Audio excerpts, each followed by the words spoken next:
আসসালামু আলাইকুম। কাছের এবং দূরে, ইটালি বা ইটালির বাইরে আপনারা যে যেখান থেকে আমার এই ব্লগটা ইউটিউবে দেখবেন, সবাইকে শুভেচ্ছা ও ভালোবাসা। আমি উজ্জ্বল, ইটালির রাজধানী রোম থেকে।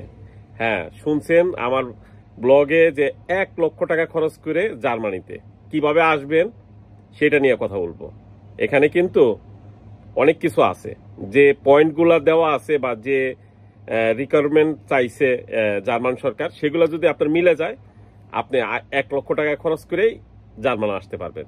তো আজকের ব্লগে এই বিষয় নিয়ে কথা বলব।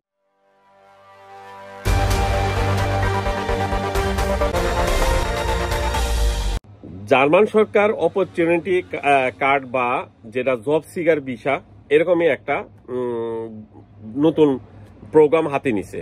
সেখানে অপরচুনিটি কার্ড আপনি অ্যাপ্লাই করতে হলে এখানে ভিসা পাবেন হলো 1 বছরে। তো কি লাগবে, এখানে জার্মান সরকার একটা পয়েন্ট সিস্টেম করছে।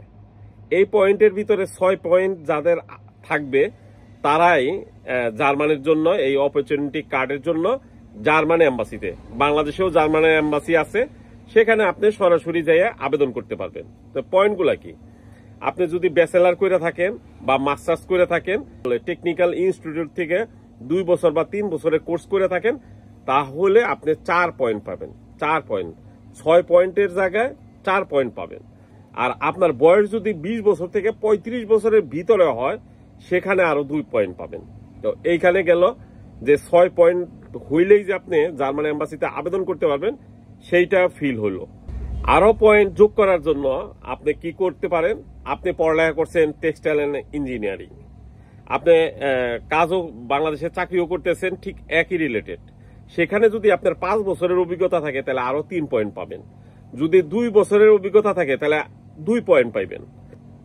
সিভিল ইঞ্জিনিয়ারিং হিসাবে আপনি পড়ালেখা করছেন, আপনি কোনো সরকারি বা বেসরকারি যে কোনো একটা ফার্মে 2 বছরের অভিজ্ঞতার সার্টিফিকেট আছে, সেই ক্ষেত্রে আপনি এখানে 2 পয়েন্ট পাওয়া যাবেন। আর যদি ইংলিশে আপনি C1 সার্টিফিকেট থাকে, সেখানেও আপনি 1 পয়েন্ট পাবেন। আর জার্মান ভাষার উপরে যদি আপনার A1 সার্টিফিকেট থাকে, যেটা নর্মাল ভাষার টুকটাক আপনি জানেন, খাবার দাবার থেকে শুরু করে সবকিছুর টুকটাক নাম জানেন, সেখানে A1 সার্টিফিকেট থাকে, সেখানে আপনি 1 পয়েন্ট পাবেন। তো এইভাবে যদি আপনি 7 থেকে 8 পয়েন্ট পান, আপনি নিজেই জার্মান এম্বাসিতে সরাসরি যাইয়া, এখানে মূল বিষয় হলো আপনার 12,000 ইউরো রাখতে হবে একটা ব্লক অ্যাকাউন্টে, যে অ্যাকাউন্ট থেকে আপনি 1 বছরের ভিতরে বা 2 বছরের ভিতরে আপনার টাকা তুলতে পারবেন না বাংলাদেশ থেকে। তো জার্মানের একটা ব্যাংকে প্রোভাইড করবো, আপনি ওই টাকাটা রাখবেন। রাখার পরে আপনি ভিসার জন্য অ্যাপ্লাই করবেন। ভিসা ফি সর্বোচ্চ আপনার খরচ হবে সেখানে 17 থেকে 18,000 টাকা। আর হলো রিটার্ন টিকিট সহ আপনার এখানে খরচ হবে 70 থেকে 80,000 টাকা। তো এই মিলা আপনার 1 লাখ টাকা খরচ হইব। যদি আপনার এই পয়েন্টগুলো থাকে, 7 থেকে 8 পয়েন্ট আপনি যদি কালেক্ট করতে পারেন, যে আপনি যেসব মেন গুলা পড়ালেখা থেকে শুরু করে সবগুলো, তো আপনি ভিসা পাইতে পারেন 90%। শুধু 1 লক্ষ টাকা খরচ হবে আপনার। আর জার্মান আসার পরে ওই যে ব্লক অ্যাকাউন্ট থেকে আপনি প্রতি মাসে একটা নির্দিষ্ট পরিমাণ টাকা তুইলা আবার সেটা কিন্তু বাংলাদেশে পাঠাইতে পারবেন।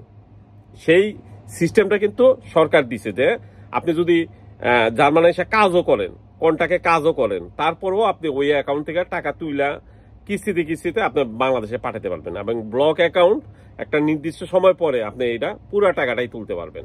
তো আসলে মেনলি খরচ হলো আপনার এই 1 লক্ষ টাকা, মেনলি খরচ হলো আপনার 1 লক্ষ টাকা। আর বাকিটা যেটা ব্লক করে রাখবেন, যদি আপনার থাকে বাংলাদেশি মুদ্রায় 15 লাখ টাকা, জার্মান কোনো বাংলাদেশে অবস্থিত ব্যাংকে যদি আপনি এটা টাকাটা রাখতে পারেন, তো আপনি অবশ্যই জার্মানে যে অপরচুনিটি কার্ড, যে নতুন ভিসা, এই ভিসায় আপনি আবেদন করতে পারবেন।